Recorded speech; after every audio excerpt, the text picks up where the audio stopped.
Here's the hard truth. We are living through a climate crisis. We must halve greenhouse gas emissions to avoid a catastrophe. But there's also another part to this puzzle. We need to both lower emissions and adapt to climate change. This means being better prepared for rising temperatures, floods, drought, wildfires, the impacts of which are felt the hardest by the world's most vulnerable.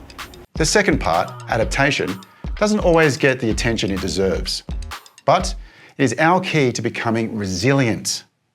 There are three components to adaptation: planning, finance, and implementation.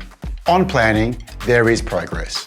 More than 80% of countries have put in place adaptation plans and targets, and many of these take into account the needs of Indigenous people and those living in poverty.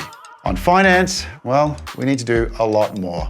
Developing countries alone need about $70 billion per year to adapt to the climate crisis. The adaptation finance gap is widening because only a fraction of this is available. To close this gap, we need to scale up both public and private sector funds. On implementation, we are doing better.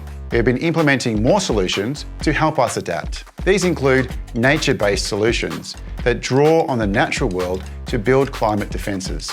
For example, restoring mangrove forests can prevent erosion and create a natural defence from storms, cyclones and coastal floods. And investing in early warning systems through weather stations and communication networks allows communities to prepare by stockpiling resources or evacuating to safety.